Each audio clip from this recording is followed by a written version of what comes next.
مولا، لیکن حجت تو امام ہوتا ہے. سنیں مولا، حجت کی نشست تو امام کے لیے منصوص من اللہ ہوتی ہے. مسکرا کے کہا تجھے نہیں پتا امامت کی رموز کو سیدہ کے سوا کائنات میں کوئی بھی نہیں جانتی. اول سے آخر امام السیدہ کو اٹھ کے سلامی دیتے ہیں اور پھر بات کو بڑھاتے ہوئے تمہارے چھڑے تاجدار نے کہا نحن حجت ولا خلق ہی، ہم دنیا کے لیے حجت ہے، ہم دنیا کے لیے امام ہے.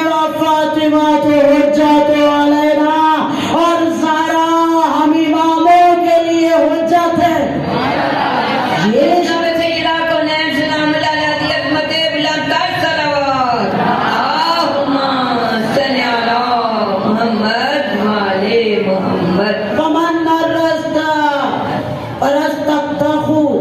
من الملائکات والانبیاء والبہار والاشجار والاقلام والطیر والوحوش. میرے مولا نے فرمایا جان لے مفضل، دنیا میں جتنے انسان ہیں، جتنے طائر ہیں، پرندے ہیں، جتنے بحر ہیں، سمندر ہیں، جتنے پہاڑ ہیں، جتنے شجر ہیں، جتنے اقلام ہیں، جو غوائب ہیں، جو زمین کے ذرے اللہ کے عالم میں ہر شے اگر موجود ہے تو وہ صرف میری دادی کے صدقے میں موجود ہے. اگر سیدہ نہ ہوتی تو یہ کچھ نہ ہوتا. سنیں مختصر سی بات، بس دو جملے اور میں مجلس کا تمام کروں گی. جناب عباس قمی، آپ نے سنا ہوگا، بہت جید عالم ہے، بہت بڑے عالم ہیں. جناب عباس قمی جنہوں نے معارج النبوہ بھی لکھی، مناقب شعرا شوق کے راوی بھی ہیں. ان سے مروی ہے چھوٹا سا ایک واقعہ، ان سے مروی ہے کہ تحقیق علم کے سلسلے میں بہت زیادہ سفر کیا کرتا تھا، اور پھر میرے دل میں ایک خیال آیا کہ میں نے فضائل سیدہ پہ ایک کتاب لکھی، اور اس کتاب کی تحقیق کے سلسلے میں چاہتا تھا کہ مجھے اور کچھ فضیلت سیدہ کے بارے میں خبر ملے. کہ میں سفر کرتا ہوا ایک ایسے گاؤں میں ایک ایسے قریے میں پہنچا کہ جہاں میں نے دیکھا ایک لوہار کی دکان تھی. سنیں منتشر نہ کرے پیچھے سے جو ہے نا، جو لوگ بیٹھ جائیں. ہاں تو مختصر کروں گا، وہاں ایک لوہار کی دکان تھی. اس بات کو ذہن میں رکھنا، کہا وہاں ایک لوہار کی دکان تھی. اور یہ کہنے لگے میں نے سوچا سفر میں ضرورت پڑے گی کیوں نہ میں اس سے چاقو یا چھری خرید لوں. اب عباس قمی مروی ہے کہ جب میں وہاں پہنچا تو میں نے اس شخص سے کہا کہ مجھے ایک چاقو یا چھری چاہیے. اس نے کہا محترم کچھ دیر بیٹھ جائیے میں بنا دیتا ہوں. کہا میں اس کو دیکھتا رہا اور پھر اس نے کچھ لوہا لیا اور لے کے بھٹی میں ڈال دیا. سنیں کچھ لوہا لیا اور لے کے بھٹی میں ڈال دیا. کہا دوسرے ہی لمحے میں نے یہ عجب منظر دیکھا کہ اس نے چلتی ہوئی بھٹی میں ہاتھ ڈالا، لوہے کو نکالا اور اس کو حیت دینی شروع کر کے چاقو بنا دیا، اسے پانی میں ڈالا اور ڈالنے کے بعد کہا محترم لیجئے آپ کا چاقو تیار ہو گیا.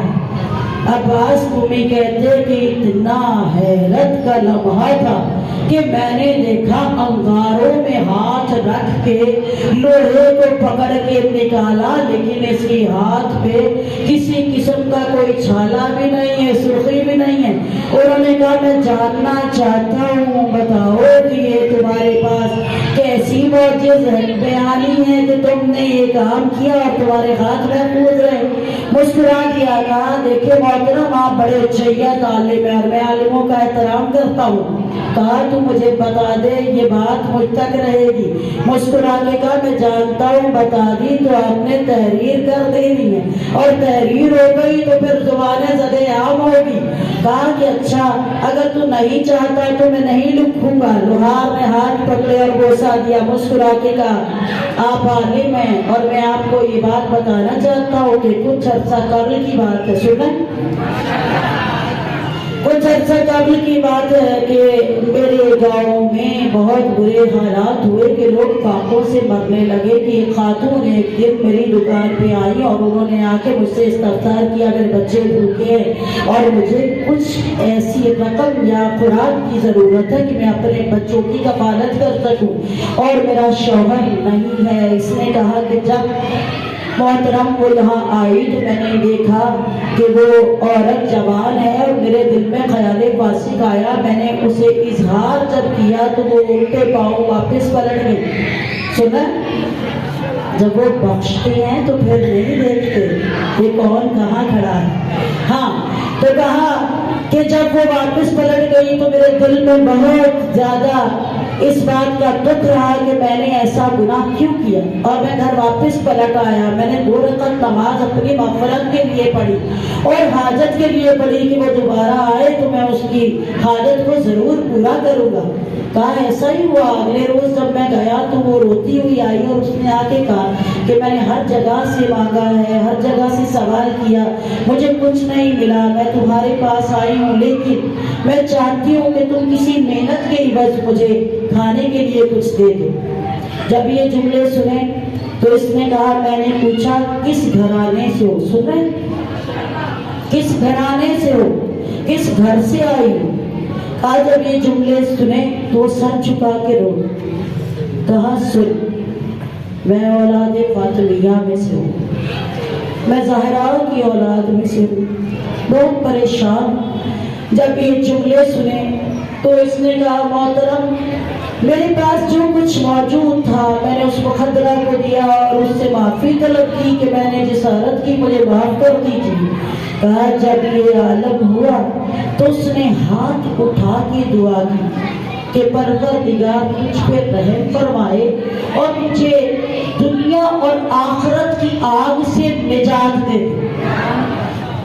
کہا جب یہ جملے اس نے کہے تو میں سمجھ نہیں سکا تھا۔